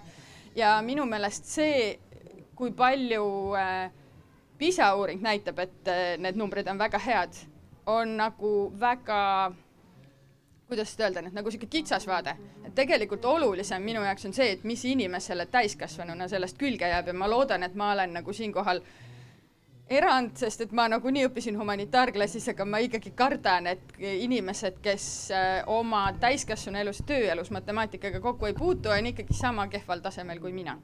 Aitäh! Me natuke korraks sellest proovisime rääkida ka siin, aga Piiakini tõesti ei jõudnud, et mida need uuringud päriselt näitavad siis. Ei tea lihtsalt, kardame siin praegu vastata sellele otseselt, et meil ei ole need andmed lihtsalt kaenlas ja kaasas, aga ega seal vist väga kaabuga vehkida ei ole, sest täiskasvanutena seda 4. klassi juttu räägiks ise ka pikalt edasi siin kohe mingi tunnetuse kaudu. Aga ikkagi, et selle juures, et mis muudatusi me peaksime tegema, et mis need sammud võiksid olla, mis süstemaatiliselt muudaks seda, et see õpiku küsimus kahtlust ette väga hea, viitabki sellele, millele me kõige põhjalikumalt oleme rääkinud, et see muutumine õppimises peaks toimuma, aga see on selline suur küsimus, see on pikk protsess, mõlemas ülikoolis tuleks seda juba ju täna teha nende õpetajatega, kes kooli lähevad ja juba seal korraga ka töötavad, eks ju, peaks minema sinna see uus arusaamine ja teadmine. Kas te olete selles mõlemad kindlad? Ei tea, eks. Eks me ju töötame selles suunas ja anname endast parima, aga kindlasti mina usun küll, et meie Tartu Ülikoolis saame sellest aru, et me oleme teel parema õpetajahariduse poole. Ja et ma ei tea, praegu siin, kui me istume, meil on ka eraettevõtluse esindaja, et kust meil tuleb võib-olla, ma ei tea, äkki ideid, kus me saame simulatsioonid teha, et tegelikult üks asi on õpikud, teine asi on digivahendid, kogu see lugu, et meil on võib-olla terve tund ette valmistatud digikujul, eks ole, ja et need oleks väga-väga kvaliteetsed, et seal oleks see elu sees, oleks need simulatsioonid sees, et ma üldse ei arva, et üks digitund õpilast iseenesest õpetab, aga nad oleks väga-väga suureks toeks õpetajatele ja võib-olla natukene leevendaks ka seda õpetajate puudust, mis on koolides. Et ikkagi, mina arvan, et me oleme teel parema õpetajahariduse poole, aga me peame veel pingutama selle nimel. Ma küsiksin siit, et kuidas nagu see tehnoloogia, mis nüüd koolides on jõudnud, ma olen kuulnud, et tahvelarvutid ja igasugused sellised põnevad asjad on tulnud, et kuidas see nagu õppimisel kaasa on aidanud, et siin mainiti korra, et 5 aastat peab see matemaatikaõpetaja vastu ja siis võtab endale uue väljakutse, et kui läbi selle tehnoloogia oleks võimalik näiteks matemaatikaõpetaja koormust vähendada või lihtsustada tema tööd, et kas sellel võiks olla efekti, et need inimesed ikkagi jääksid õpetama? Nad on need, kes on ära läinud, on võib-olla välja toonud rohkem sellist inimlikku poolt, aga ka töökoormust. Aga just ka seda, et võib-olla ikkagi algul ei kujuta päris täpselt ette, et kuidas nii paljude noorte inimestega korraga suhelda, näiteks seda.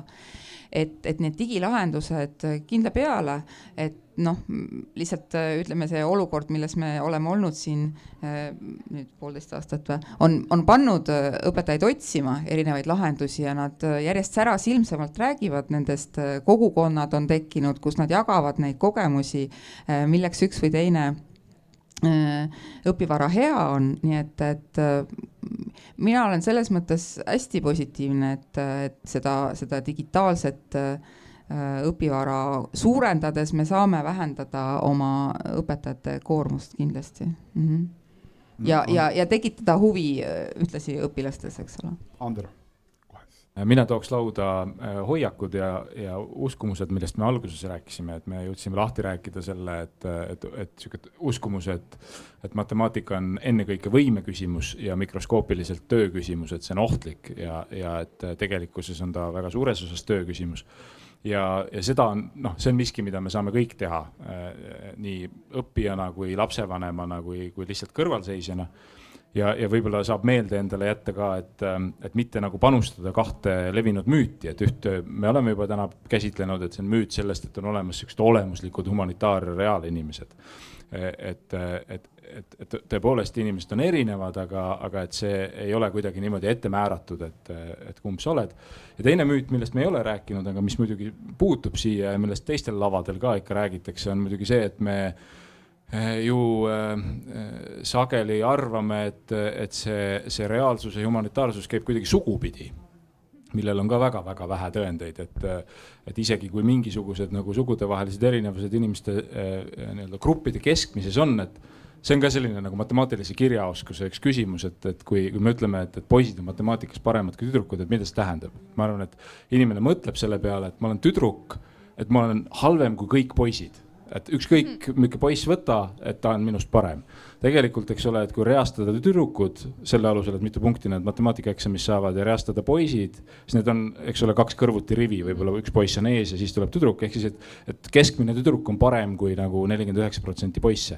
Et see, et on kuskil mingi gruppide vaheline erinevus või see, et sa oled on ju humanitaarklassis või reaalklassis või et neid asju mitte nagu üle tähtsustada. Aga Eestil on sellel müüdil või Eestis on sellel müüdil ikkagi jalad väga tugevalt maas. Ja, et huvitav, kuidas me siiani selleni ei jõudnud. Aitäh, et sa sellega lauda tõid, sest tõepoolest see on midagi, mida saab muuta ka, mida tuleks muuta ka õpetajate puhul, et see müüt ikkagi on laialt levinud ja tõepoolest, et ma arvan, et tüdrukutel ei ole tore kuulda õpetajate suust, et mis sa siin üldse pingutad või et ma ei tea, mis erinevad suhtumised võivad olla, aga see on tõesti, see on levinud ka õpetajate hulgas, et see on tõesti asi, millega tuleks ja kui ma võin lubada siia haridusteaduses tegeleda. Kommentaari, et see on veel üks põhjus, miks on väga tore, et Krista Fischer on praegu esimodelleerija. Üks küsimus publikus ka veel vahepeal või repliik? Ma teen hästi lühidalt, et see praegu, nüüd töötab. Jaa, okei. Ma olen täiesti nõus selle stigmatiseerimisega ka nagu õpetajate poolt, sest et minu füüsikaõpetaja armastas ka mulle öelda ikka seda, et ma olen nagu isa suust kukkunud ja otse pea peale. See oli lihtsalt tema, aga see lihtsalt nagu, ma arvan, et need tsitaadid ei ole muutunud ka 20 aastat hiljem, aga ikkagi, kuna täiskasvanu haridus on olnud minu töö ja on jätkuvalt minu südameasi, siis ma ikkagi tahaksin selle vaate tagasi tuua, et ma saan aru, et see on nagu inimressursi küsimus, aga et mina ja Urmas saaks ka äkki nagu kaugemale sellest 4. klassi matemaatikast ja mitte ainult selle pärast, et meie lapsed meid õpetavad, et ma ikkagi tahaks näha täiskasvanute tööalase koolituse kursustel. See, kui ma lähen ettevõtluskursusele, sellele peaks eelnema tegelikult elementaarne matemaatika ja analüüsi kursus.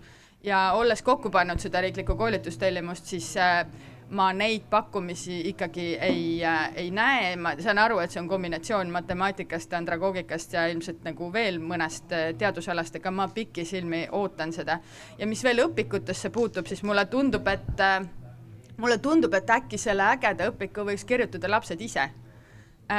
Et nemad teavad, mis neid käivitab.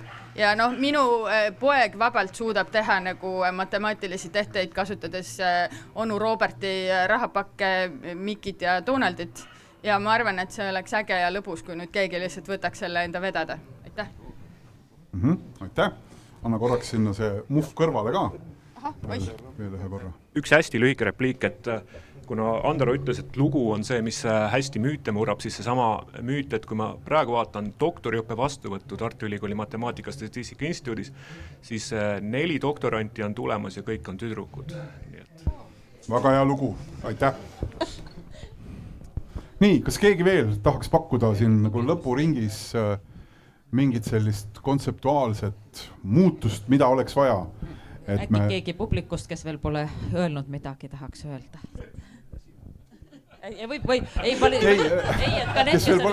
Vabandust, et mitte kõik on väga hea, mis ja head ideed, aga lihtsalt, et teised on kõik väga vaikselt kuulanud, aga ei julge öelda. Marina, ma tahaks, et sa ka ütleksid midagi. Ma saan aru küll, et sinu mõtted Jüri ka väga palju juba esindab, aga te räägite väga ütleme, et niimoodi üks alustab, teine lõpetab lauseid, aga mul oleks õudselt hea meel, kui sinu kätte ka jõuaks korraks, et mis mõtted sul meid kuulates siin on tekkinud vahepeal?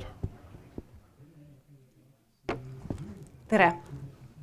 Kas nii järsku lihtsalt oma mõtted jagada või äkki võib sa küll, esitad mõni see on konkreetse? see koht, kus võib jagada oma mõtteid, mida sa kuulsid meie käest siit ka, mis tekkisid nende juttude peale. Kas nii või?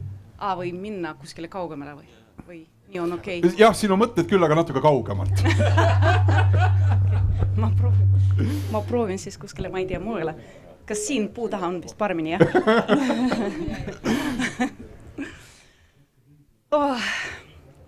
Siin olid tegelikult mitu huvitavat küsimust esitatud, miks õpilased kardavad matemaatikat, mida siis muuta õpetamisest, mida muuta õppimisest. ma päris pikalt mõtlesin nende kohta ja tegelikult siin inimesed juba avaldasid oma arvamusi ja ma olen nõus teiega, aga ma pigem tõesti mõtleksin sellised, kuidas toetada õpetajaid.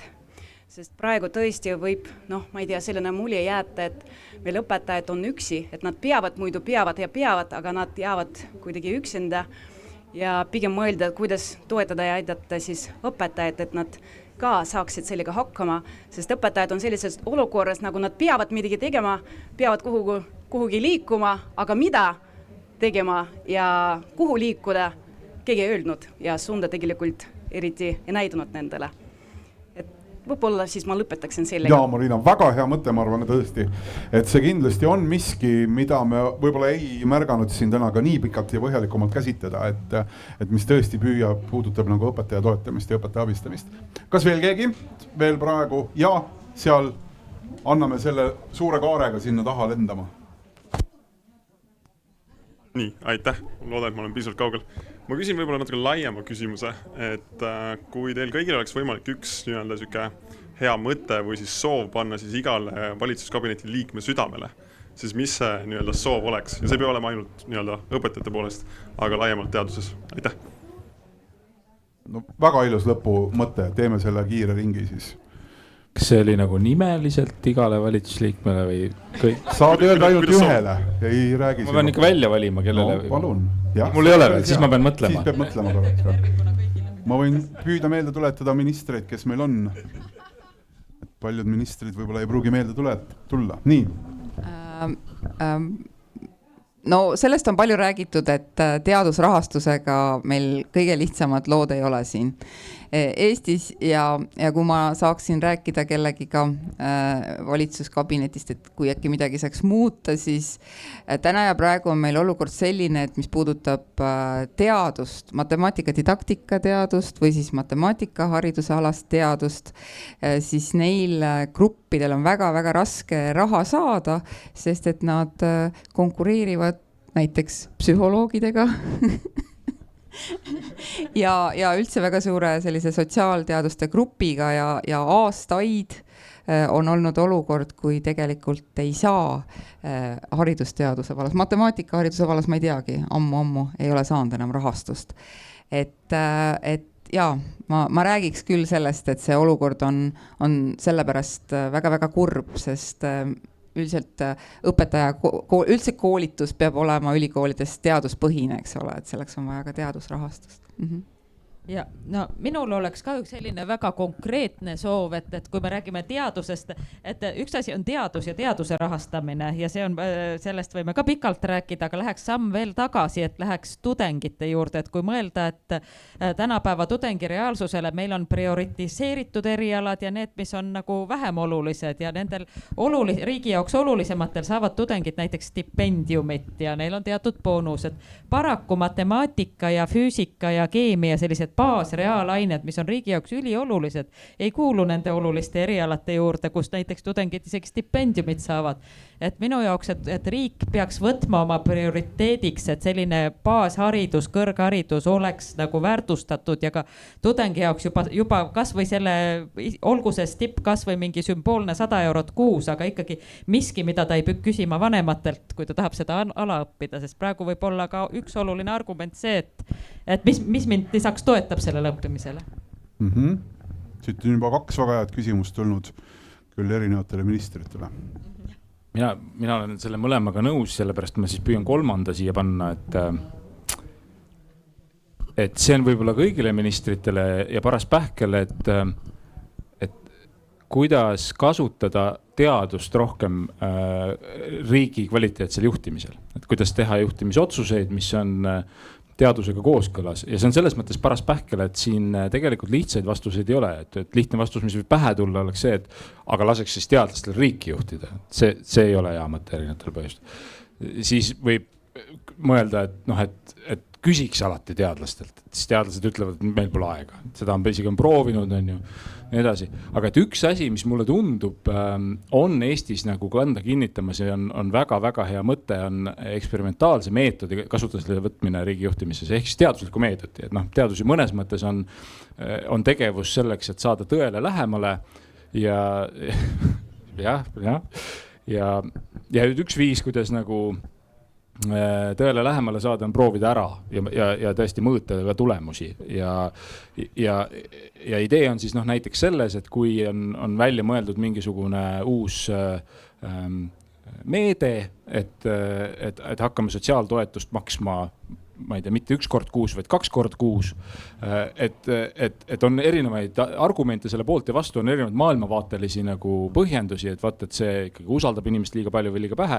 Ja tegelikult me ei tea enne, kui me proovime. Ja nüüd, kui me proovime niimoodi, et me teeme selle seaduse ainsalt, viime selle seaduse ellu, kulutame poliitilist kapitali ja tagasiteed sealt ei ole, et me võime teha vale otsuse.